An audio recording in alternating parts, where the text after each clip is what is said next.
Vamos a finalizar con el último panel de la tarde. El panel tiene como título ¿Cómo reencauzar un Estado cooptado por la corrupción? Nuestro moderador va a presentar a nuestros expositores y Sebastián Mastropaolo va a ser nuestro moderador. Todo suyo.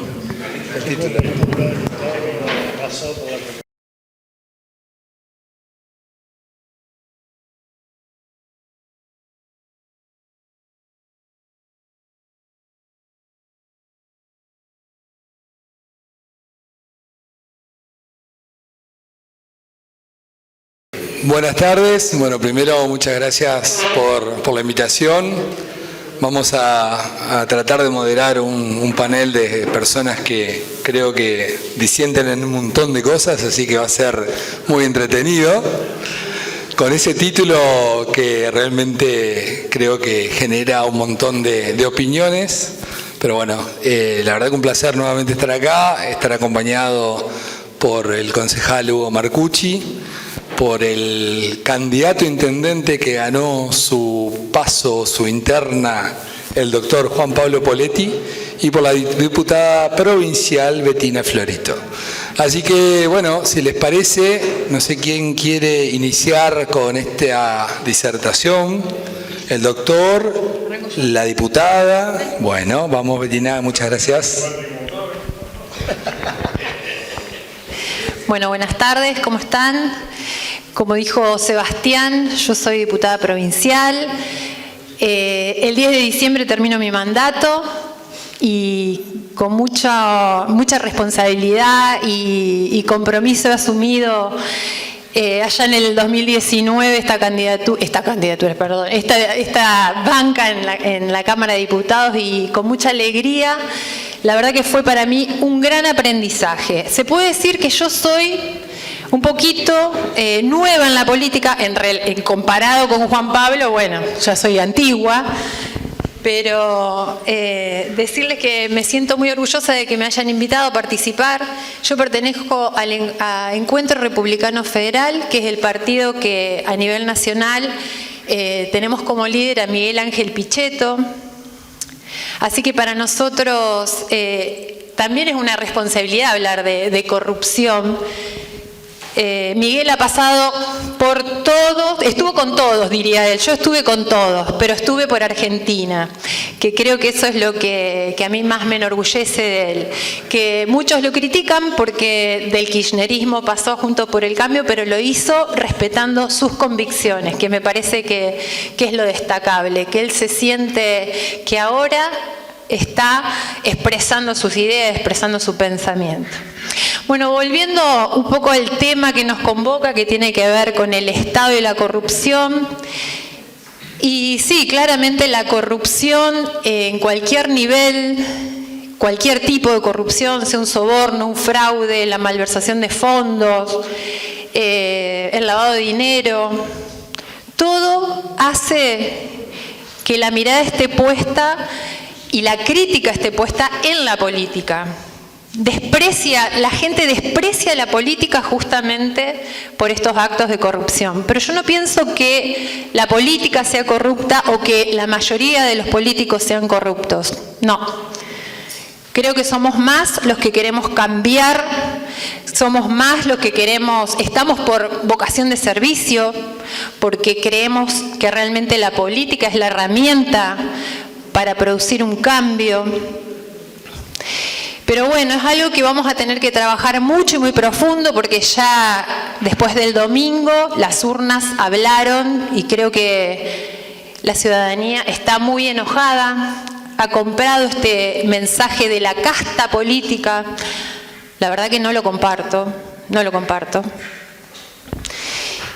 Y sí entiendo que la gente, al ver que no se cumplen las leyes, al ver que hay impunidad ante los grandes casos de corrupción, que nunca hay un condenado, está cada vez más enojada, y ha perdido el miedo, ha perdido el respeto, y también se animan a violar las leyes. Desde nuestro espacio nosotros con Miguel Ángel Pichetto claramente proponemos que el Estado sea más moderno, que sea más transparente. Tenemos una ley vigente que es la ley 27.275, que es la ley de acceso a la información pública, que claramente no se está aplicando como debería ser. Porque si no sería fácil encontrar una licitación, encontrar una rendición de cuentas, pero sin embargo cuando uno quiere pedir algo de eso, tenés que dar vuelta por todos lados, presentar papeles en todos lados, y si no, si lo haces a través de los medios electrónicos, y si son de mi generación, dígame si no es un chino, porque realmente es complicadísimo poder acceder a información importante, y lo digo como diputada que hemos hecho pedido de informe y tampoco nos contestan. Es complicado, así que también uno justifica el enojo de la gente, pero bueno, hay que trabajar, tenemos que tener, para poder combatir la corrupción, una justicia más independiente, no más independiente, una justicia independiente, esa es la palabra. Necesitamos una justicia que actúe rápido, que se anime a investigar. Necesitamos jueces y fiscales que no tengan miedo, pero también tenemos que brindarle la protección desde el Estado para que lo puedan hacer. Y la protección también de nosotros, de los ciudadanos, que se sientan que están haciendo algo realmente patriótico. Realmente toda esta situación que estamos viviendo, vuelvo a repetir, lleva al desprestigio de la política, y la política es lo único que nos va a sacar adelante. Otra cosa que propone Miguel Ángel Pichetto, y con la que acuerdo totalmente, es investigar el lavado de dinero. Porque a través del lavado de dinero sabemos que vamos a llegar seguramente al narcotráfico y al crimen organizado, que son los que realmente tienen la potencialidad de poder corromper a las autoridades de los diferentes niveles del Estado. Porque tienen todos los recursos, porque tienen toda la forma para hacerlo. Pero no se investiga. Por eso Miguel propone que se cree una agencia para investigarlo, con agentes especializados, con los mejores de la fuerza, para poder combatirlo. Y lo mismo para el narcotráfico y el crimen organizado. Bueno, no mucho más, pero sí dejo abierto un poco una pregunta que creo que es un gran gesto que podemos tener desde la política hacia la sociedad, y es poner en discusión los fueros que son claramente de impunidad de opinión y de impunidad de arresto, pero que muchos estamos convencidos que atrás de los fueros se esconden corruptos. Entonces creo que es un gesto que deberíamos acordar entre todo el arco político y empezar a discutir. ¿Sirven? ¿No sirven? ¿Son necesarios? Gracias.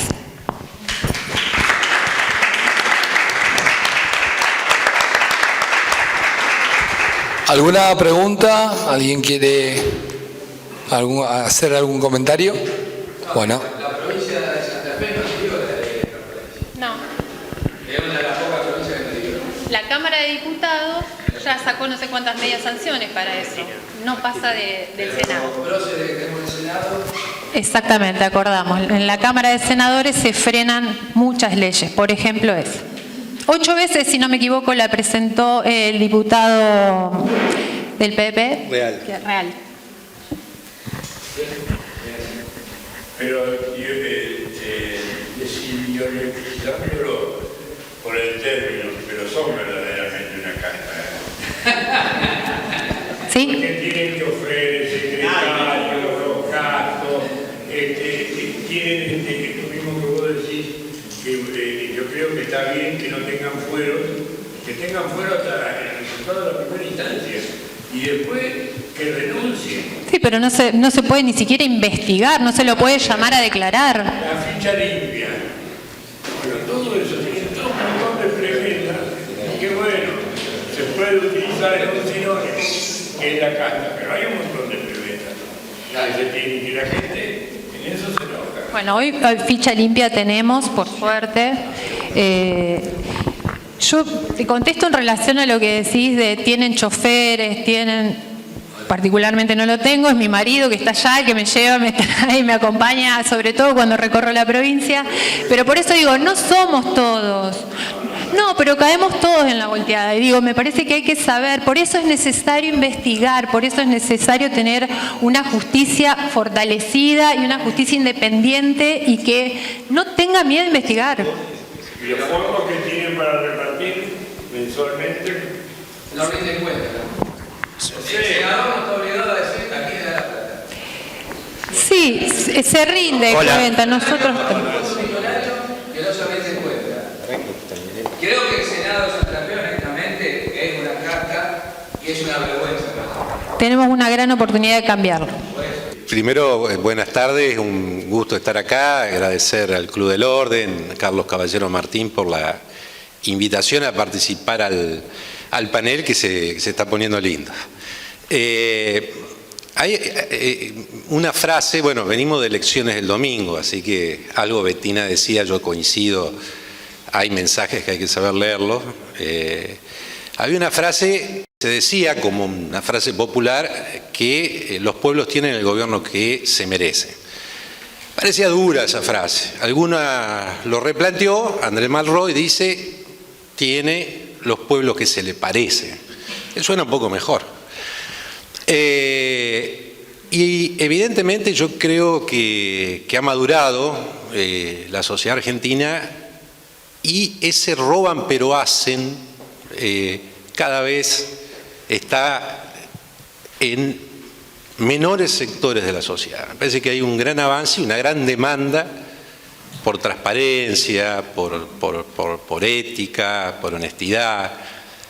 Y indudablemente que hay que avanzar en esto.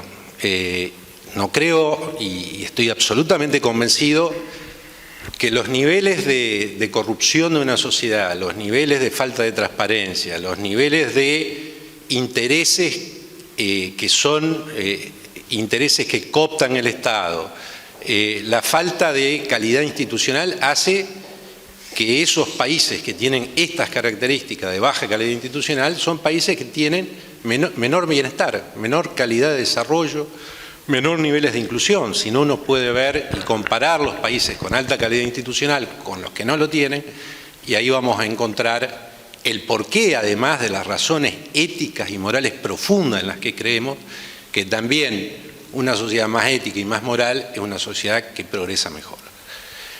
Y en eso algunos aspectos que me gustaría plantear, y después voy al Senado, que me parece muy interesante además tomarlo como el Senado de la provincia de Santa Fe. Es fundamental en esto entonces, porque el poder, como lógica en todos los países, intenta, sobre todo el del Ejecutivo, de expandirse a los otros poderes. Por eso hablamos de la República y por eso hablamos de la necesidad de que la división de poderes funcione, y sabemos muy bien que los gobiernos hegemónicos, autoritarios, lo primero que intentan es cambiarle el nombre a las cosas. Por ejemplo, ya no se llama más corrupción, sino que es corrupción no es, sino que es alguna otra forma de expresarlo, pero ahora aparecen como responsable de la corrupción los medios de comunicación y la justicia, que ya no hace justicia, y los medios de comunicación que ya no investigan, entonces lo ponen a los medios de comunicación y la justicia como quienes forman parte de una conspiración internacional que trata de perseguir a estas pobres gente que los vimos contando dinero en muchos lugares, en la Rosadita, etcétera, etcétera. Y estas ideas del lawfare, de muchas ideas más que tratan de generar una legitimidad a la hegemonía en el poder, a doblegar los poderes legislativos, a doblegar los poderes judiciales, parte central del problema. Pero también es parte central del problema que no haya sociedades civiles fuertes. En eso, periodistas que desarrollen su rol de investigadores, sociedades, pueden ser ONG, como conocemos y estamos al tanto de muchas, de Poder Ciudadano, pero podemos nombrar muchísimas instituciones que trabajan por la transparencia, que investigan, que llevan adelante estudios y también llevan adelante denuncias eventualmente. Y todo eso me parece importante porque hace, como decía antes, a cuáles son las herramientas o cuáles son los elementos que van constituyendo una sociedad y sus instituciones. A nivel nacional, a nivel provincial, pero también a nivel local. Y ahí empieza alguna de las herramientas que a veces no están y no sabemos por qué están, como por ejemplo el derecho de acceso a la información, o no funcionan, o muchas veces no se da respuesta a los pedidos que se hacen vía derecho de acceso a información. Transparencia activa, ya no es necesario, incluso acompañado por las tecnologías de la información y de la comunicación, ya no es necesario que alguien acceda a una información que tiene que pedirla. Estamos hablando de transparencia activa, es decir, obligar al Estado que lo que es la cosa pública, lo que es una república, lo que es la información, justamente tiene que ser pública. Por eso cada vez más aquellas provincias, aquellas localidades, aquellos países que avanzan hablan de transparencia activa, ya no solamente de derecho de acceso a la información.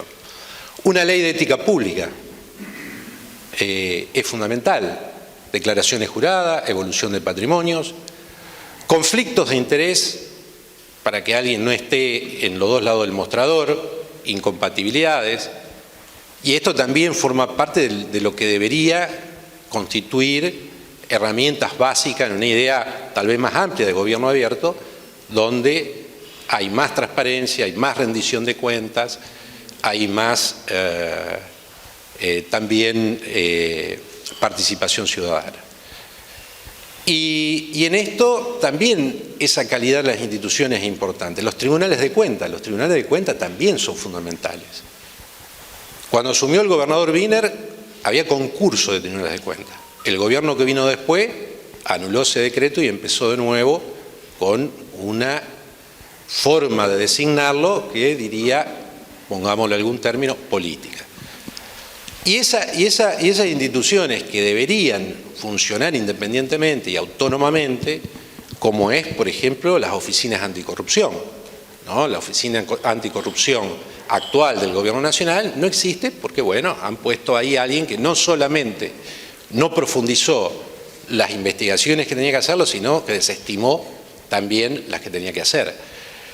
Es decir, cuando hay proyectos hegemónicos, cuando hay proyectos autoritarios, intentan destruir toda esta trama de instituciones que poco a poco deberían avanzar en sentido contrario. Entonces, lo primero que diría es esto, es exigir también que aparezcan cada vez más instituciones que fortalezcan la posibilidad de la transparencia, del seguimiento de lo que se hace y de las decisiones que se toman en el Estado público, la transparencia de cada una de las decisiones que el Estado público toma y, por supuesto, la rendición de cuentas. Quiero incorporar rápidamente, sé que el tiempo es breve, los gastos de campaña. Yo creo que también ahí se necesita muchísimo profundizar y avanzar. No solamente en la idea de que tiene que haber un órgano especializado, a lo mejor permanente o no, pero sí en un control estatal o en una agencia que puede ser mixta también, que tenga mayor capacidad de control. En la provincia, en lugar de ir para adelante, aquí fuimos para atrás porque las rendiciones de cuentas de estas campañas, la verdad, a mi juicio, dejan mucho que desear. Y el tercer punto, los fueros. El tema de los fueros, yo creo que, primero que es inconstitucional el fuero de diputados y senadores en la provincia de Santa Fe. Y indudablemente hubo años en los que no se discutió, pero a partir de algunos casos que fueron públicos y de un sistema también que cambió, que es acusatorio, antes no lo era, empezó a vislumbrarse algo que es absurdo. Un senador que tenga 20, 25 años en el ejercicio de su poder, y no estoy diciendo hipotéticamente podría ser, pero podría dar ejemplos concretos, jamás podría ser investigado por la justicia. investigado. Eso es absolutamente inconstitucional, porque no responde a la Constitución Nacional, en su artículo 16, con una simple ley o la simple decisión del legislador de ponerse a disposición es suficiente. Es suficiente. Y estoy absolutamente convencido que los fondos públicos tienen que ser rendidos, tienen que ser publicados. Lamentablemente, yo cuando fui senador puse punto por punto a quién se lo di, cuánto le di, cuánto es el total.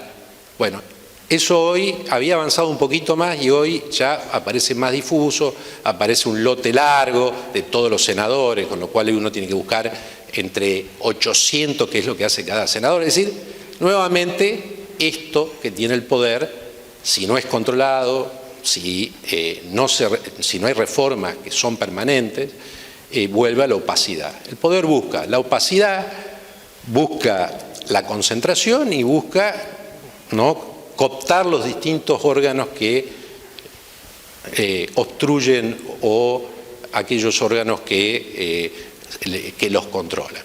Entonces, yo la primera reflexión sería, digamos, indudablemente acompañar y celebrar todo esto que se está haciendo, todos estos debates, y estoy absolutamente además convencido que vienen tiempos distintos. Yo después podré hablar media hora de Milei, podré hablar media hora de Patricia, o media hora, no sé, de Schiaretti, pero sí lo que me parece que tiene que haber una Argentina que se ponga en común y donde indudablemente la corrupción, que no es solamente un problema de que no es solamente ese problema de que alguien se hace rico, sino también que las decisiones que toma el Estado lo toma bajo otros intereses también. Entonces, pelear contra la corrupción también es trabajar para fortalecer las instituciones y la democracia. No podemos convencer a nadie de que la democracia es un medio en el cual todos queremos vivir, además de todas las condiciones de la libertad que hay que ejercer, que tiene que estar plenamente y con posibilidad de ser ejercida. No convencemos a la gente también de que las instituciones no responden a grupos de poder impunes, sino al revés, en la democracia no hay impunidad. Así que bueno, agradecer nuevamente y quedar a disposición del debate. Antes que nada, agradecerle a Carlos Caballero Martín, al Club del Orden, la invitación. También cuando me invitaron, pensé yo que tengo 114 días en la política, candidato, precandidato primero y ahora candidato.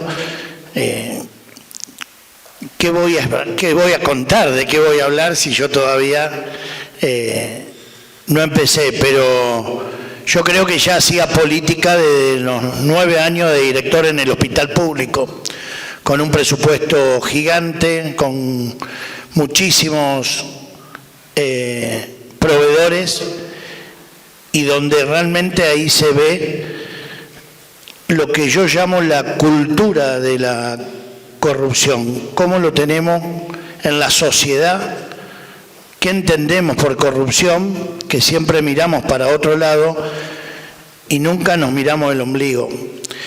Y si me permiten, cuento 2 experiencias del hospital que me llevaron a preocuparme de cómo estamos con este tema. Una de las experiencias es la oficina de compras. Bueno, nosotros hacemos, para los que no saben, licitaciones según el monto. Tiene que ir a una licitación pública. Esta era una licitación de medicamentos. Iba a licitación pública por el monto. Quedan de 600 ítems, quedan 100 desiertos. Esos 100 desiertos, yo no me puedo quedar sin el remedio. Esos 100 desiertos pasan a gestión directa, porque quedan desiertas, nadie las quiere tener el remedio, y vamos a una gestión directa por esos 100 productos. Nos empezamos a dar cuenta con la jefa de compra que todas las gestiones directas de la licitación de medicamentos la ganaba siempre el mismo proveedor.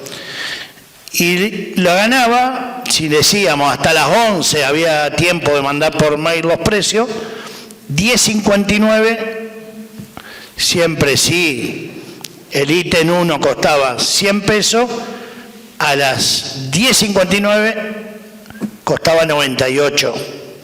El último proveedor. Por menor precio se lo adjudicábamos siempre y siempre ganaba. Y no se presentaban las licitaciones. Viene la jefa de compra, me dice, necesito hablar con vos, tengo esta irregularidad, sospecho que algo hay, tengo un topo adentro de la oficina de compra que le pasa los precios y no está, le estamos regalando todas las gestiones directas al mismo proveedor. Bueno, le digo, desde ya contá conmigo para... Bueno, el chico comete un error, queda la computadora abierta, la computadora decía, pasa a buscar el cheque del proveedor por mail, todo.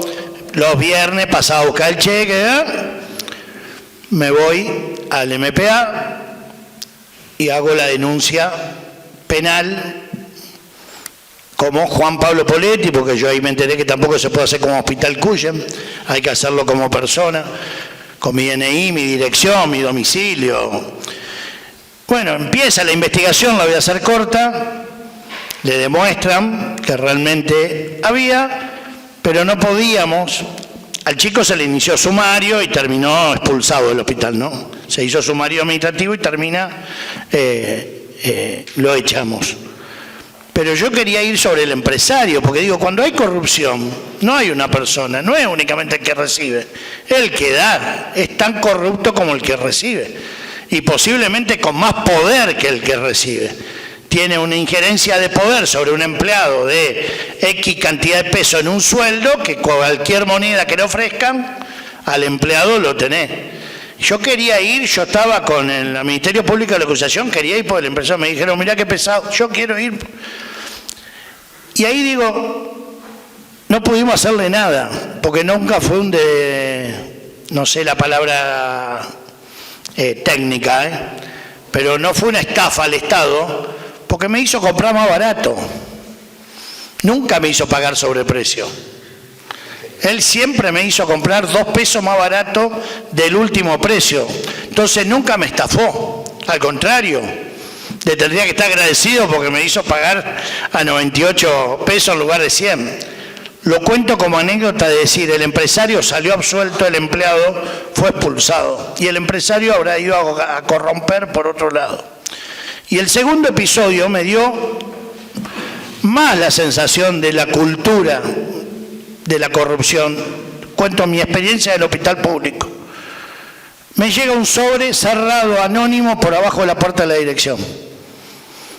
8 fotos con productos del hospital expuestos en el trueque de la estación Mitre, General López y Savage. Me encuentro con eso, ¿qué hago? Dije, y una carta que decía que estaban robando los productos del hospital y los vendían, los canjeaban en el trueque. Haga algo, doctor, decía la notita.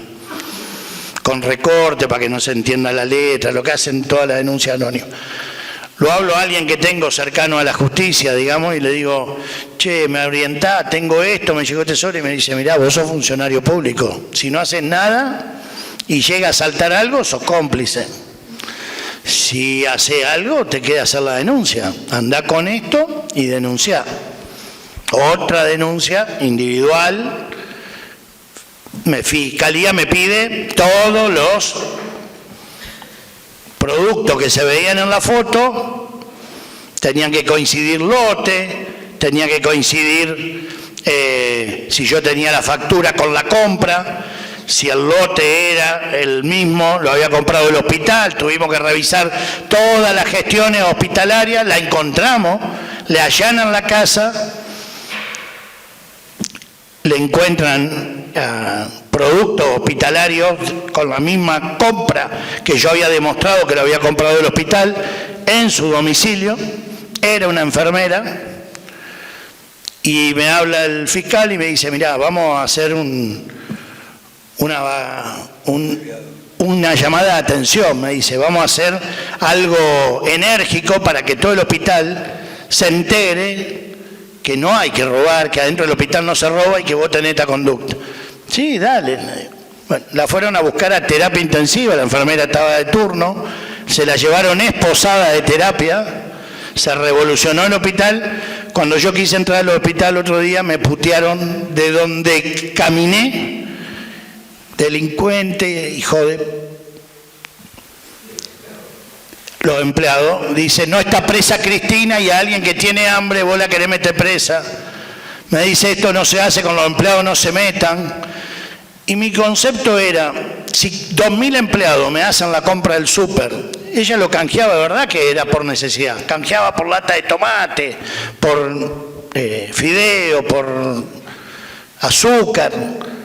Pero si 2.000 empleados hacemos la compra del súper con los insumos del hospital, el hospital colapsa, me quedo sin gasa en una semana, en 10 días. Y aparte la gente no entendió que era robar, que es lo que yo quería poner en evidencia. Se estaban robando cosas que no eran eran del hospital, son de todos los ciudadanos, era presupuesto público. Y me salió el tiro por la culata, perdió la elección el consejero que me apoyó en el coso, perdió la elección esa vez por haber denunciado un robo dentro del hospital. Digo esto para que no siempre pensemos, yo digo el concepto que tenemos a veces de corrupción, lo vemos siempre para allá y nunca vemos si nosotros en actitudes cotidianas de nuestra vida no hacemos una pequeña corrupción, no al límite de lo que hablamos recién de la Cámara del Senado, que creo que es otro tema. Estoy hablando del día a día nuestro. Algo que tendría que haber sido ejemplificador, que me tendrían que haber dicho al fin alguien, no por mí, a alguna autoridad, que demuestra, que se la juega, que fue a hacer la denuncia. Fueron 7 tardes que yo tuve que ir a buscar a todo afuera de hora para que no me vean los empleados, porque no queríamos que se enteren, porque esconden todo. Lo hicimos todo a escondida. Y me salió mal, porque, a ver, yo estaba feliz porque dije, algo va a quedar acá, no todos ahora van a llevarse un paquete de gas a la casa. Entonces, la reflexión final que hago es, realmente tenemos un país donde tenemos la corrupción como algo cotidiano, como algo normalizado, como algo que si los de arriba lo hacen, está permitido para todo. Y este es el concepto. Por eso yo también decidí involucrarme por esto, porque digo, ciudadanos comunes que nos tenemos que involucrar a decir, no vamos a entrar en esta, porque los otros lo hacen, hay que cambiarlo. Y digo, se puede hacer, yo estoy convencido que se puede, estoy convencido, porque más allá de esa experiencia mala del hospital, a mí el hospital me sirvió para demostrar que se pueden hacer las cosas, que se pueden cambiar, que se puede ir por derecha, y lo puedo demostrar también con otro ejemplo, no quiero venir, de la compra del angiógrafo y el resonador. $2 millones gastamos en el mismo año en la misma empresa. Y le digo a mis padres, le digo, ¿y esta empresa no le va a dejar nada? No nos va a dejar nada, $2 millones. Hace 4 años, era el gobierno socialista, así que imagínense $2 millones hace 4 años, era muchísima plata. Y lo hablé, le digo, no, yo no le voy a firmar la orden de compra hasta que no hable con el gerente de Buenos Aires, no quiero hablar con el distribuidor de acá. Y me atendió el de Buenos Aires, le digo, yo quiero una reunión con usted. Yo quiero, porque yo estoy por gastar $2 millones y yo ni le conozco la cara, le digo. Usted ni ha venido a mi hospital. Yo quiero que usted venga y quiero hablar con usted. Quiero que usted hable conmigo porque yo algo le voy a pedir, le dije. El tipo no sabía qué, me concedió la reunión. Se vino a Buenos Aires. Llegó y me dice, yo no estoy acostumbrado a estas cosas, muy tensa la reunión. Y le digo, mire, yo gasto $2 millones en 2 equipos y usted no me va a dar nada. Yo quiero un ecógrafo para el hospital. Y me dice, era eso, me dice. Y le digo, quiero un ecógrafo porque nos falta un ecógrafo en neonatología. Y $2 millones, un ecógrafo cuesta $100.000. ¿Qué? Usted me va a decir que no me lo puede dar. Bueno, no me pudo dar el ecógrafo porque era otra empresa, los papeles, no pueden. Me donó todas las bobinas para que el Hospital Cuyen sea el primero en tener las bobinas de cardiología para poder hacer resonancia cardíaca en hospital público. Y la atendimos gratis. Pero lo primero que pensó el tipo era que yo le iba a pedir guita. Y esto es lo que creo que se puede cambiar. Y le llevamos, porque yo lo que digo es, el Cuyen se merecía que el tipo nos dé algo. Esa empresa que ganan fortuna con el Estado provincial, al Cuyen nos dejó la bobina gratis. Entonces, digo, las cosas se pueden hacer. Y no que uno, se pueden hacer y muchos de ellos la deben hacer. Lo que tenemos que cambiar para mí es el concepto de que la corrupción está enquistada en cada paso que damos. Desde un mozo que nos atiende y le pagamos antes que la propina para que nos atienda mejor a nosotros que al lado. Ese ejemplo pongo. Mucha gente que paga al mozo antes de que lo atienda, para que me atienda mejor a mí que el de al lado. Digo, pequeñas cosas que hablamos de que la corrupción la tenemos que desenquistar desde cada uno de nosotros, con cada gesto individual. Y después, por supuesto, los que estemos en política, tenemos que ser transparentes, todo lo que habló Hugo, lo que habló Bettina, para que realmente se cumpla eso, no que haya una ley de declaración jurada que sea ficticia, que sea una mentira y que todo, ahora nadie tiene casa, nadie tiene auto y nadie tiene como si estuviera mal tenerlo. Si me lo gané laburando y laburé, ¿cuál es el problema de declararlo? Pero bueno, posiblemente no lo puedan declarar porque no saben cómo justificarlo. Gracias. Bueno, primero que nada, felicitaciones por la elección, que la verdad que sorprendió a todos y está bueno que alguien que viene fuera de la política y con ganas de cambiar las cosas tenga el apoyo de la gente. Después quería decir que uno ve la política desde afuera y dice, bueno, entro y cambio todo. Pero a mí me pasó, bueno, yo soy diputado provincial, 2 años me lo robaron, o sea, fui a asumir la banca, no me dejaron asumir, tuve que hacerle juicio a la Cámara, todavía está en juicio, se jubiló el juez, nunca falló, o sea, esa es la justicia que tenemos. Y el que falló después falló abstracto porque a los 2 años pude asumir por un reemplazo, no por una cuestión de que la justicia me dio la razón. El tipo no fallaba porque me tenía que dar la razón. Había un fallo previo del Tribunal Electoral que me daba la razón de que la banca era mía.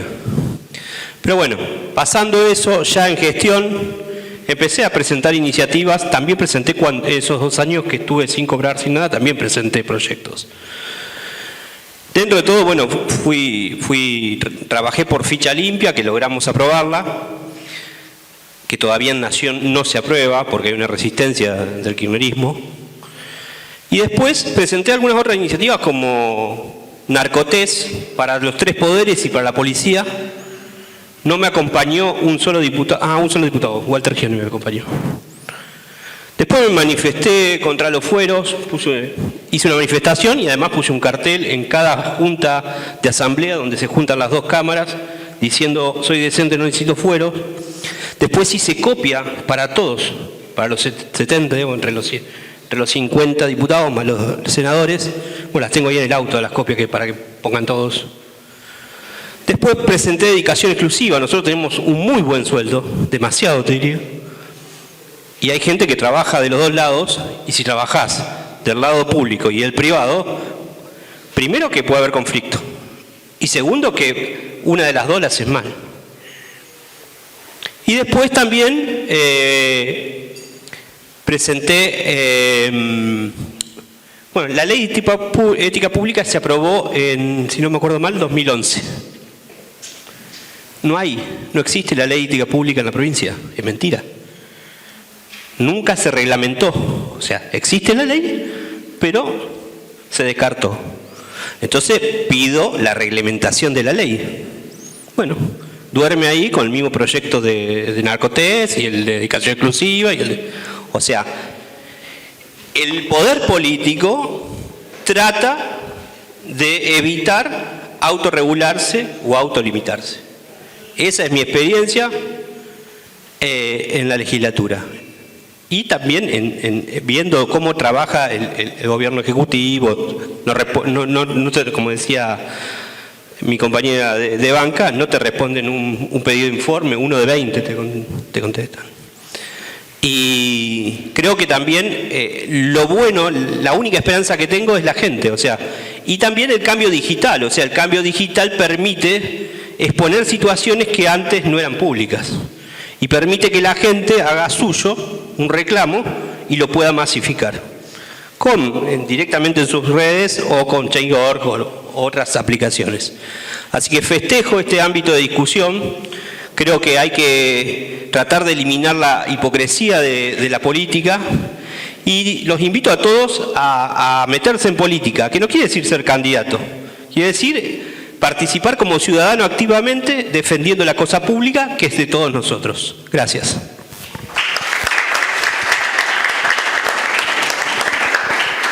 Bueno, seguimos con las preguntas. No sé si alguien más tiene. Allá atrás de la columna. Sí, está bien. Tengo que hacer un comentario con respecto a su presentación.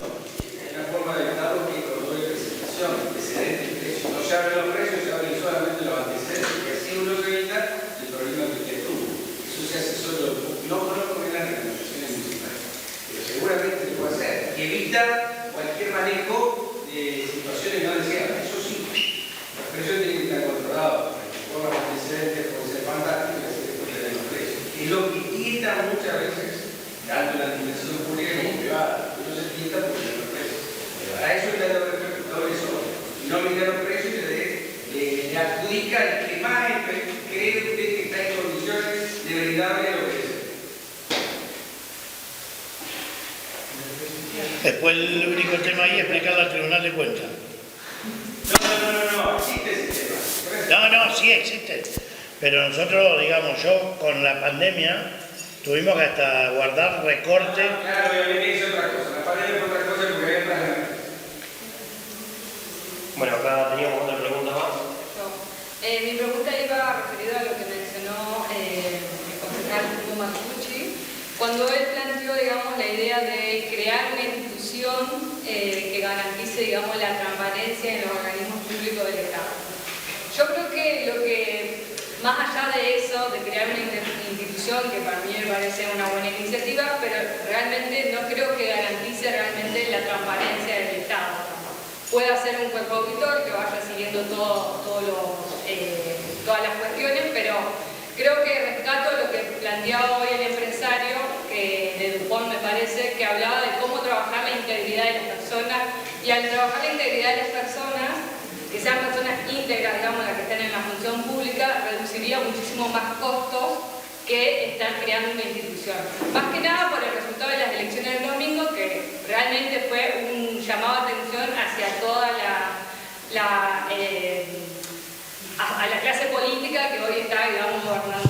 Me parece que tendrían que tener en consideración eso. Y segundo, la falta de credibilidad en las instituciones que hoy existen, que la ciudadanía y mucho más en los jóvenes no les cree. Entonces, creo que hay que repensar un montón de cosas y me parece, y felicito este ámbito de actuación y de debate. Y felicitar al candidato intendente de Poletti, porque realmente escuchar de un político que venga de afuera y que haya sido uno de los más votados, darle la oportunidad, que la gente le dé la oportunidad para poder, digamos, manejar la cosa pública en la ciudad.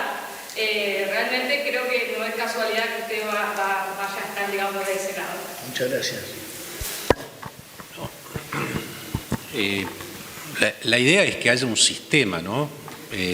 Donde haya una división de poderes, donde el ciudadano y las ONG y los periodistas tengan herramientas para interpelar ese poder, que la información sea pública, sea accesible, sea pública, y a su vez haya una serie de instituciones que funcionen, porque lo primero que hace cualquier gobierno que quiere avanzar sobre las decisiones de otros poderes es anularlo.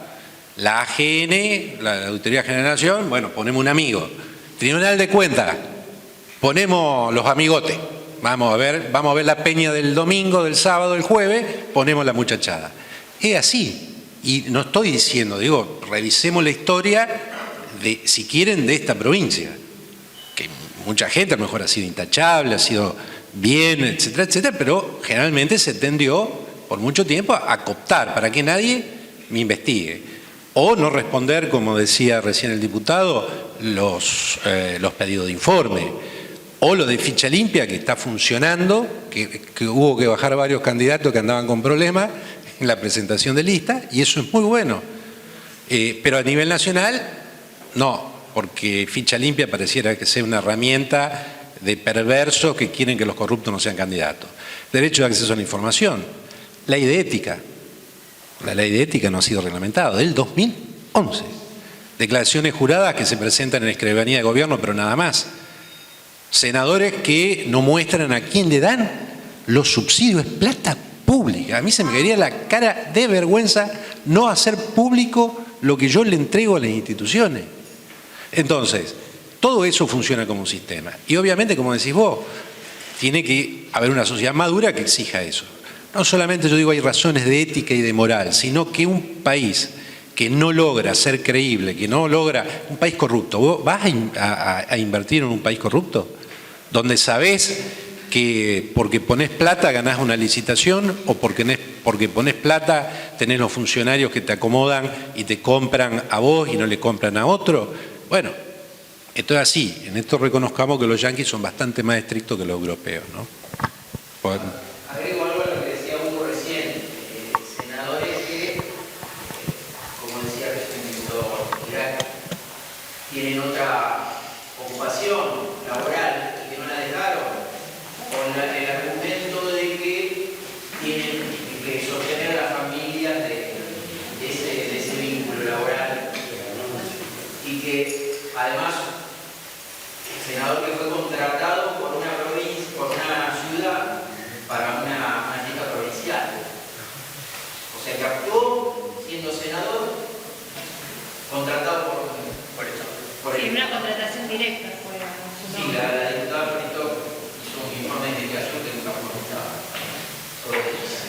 Si vamos a permitir eso, como ciudadanos no nos vamos a involucrar para también poner el grito en el cielo sobre esta cosa, bueno, como que también. Ahora una pregunta. El Tribunal de Cuentas, no es por concurso, se elige ahora el directivo, ¿cómo es?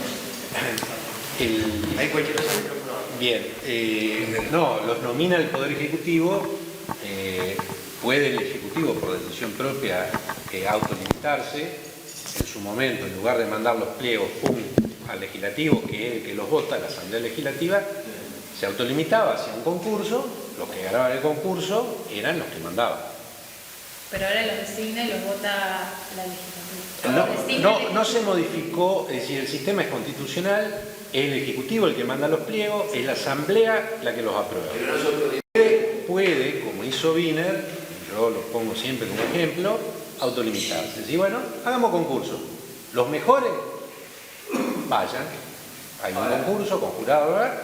Los que ganaron, bueno, ahí el 1, el 2, el 3, el 4, no me acuerdo, el 5, el 6, mandó la legislatura y que la legislatura lo resuelva. Y el voto de pliego siempre también es un acuerdo político, ahí se juegan muchísimas cuestiones. Jueces y fiscales. De todos modos, yo creo que en la provincia de Santa Fe hay una agenda política anticorrupción, hay un par de cosas que esto de adherir a la ley nacional, la rendición de cuentas de los senadores, o sea, no es Cristina Kirchner, pero hay una agenda, digamos, de anticorrupción, digamos, acá en la provincia, que me parece que para estas elecciones, los que son candidatos de eso, parece que lo tendrían que empezar un poco, porque me parece que hay un programa de anticorrupción. Sí, me parece.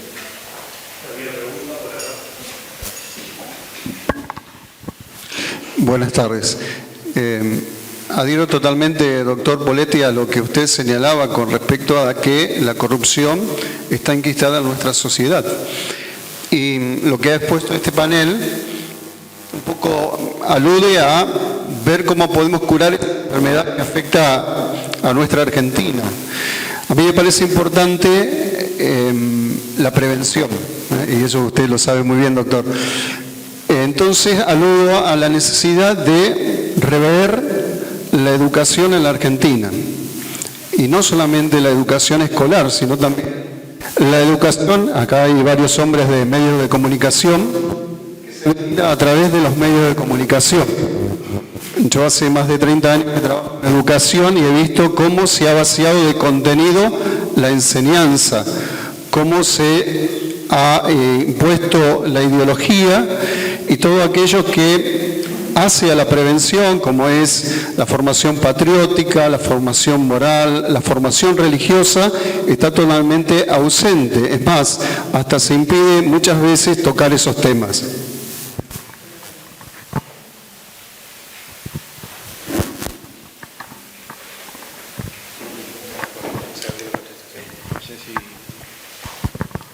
No, coincido totalmente, solo te cuento algo de la campaña, que tal vez a Nacho también le habrá pasado.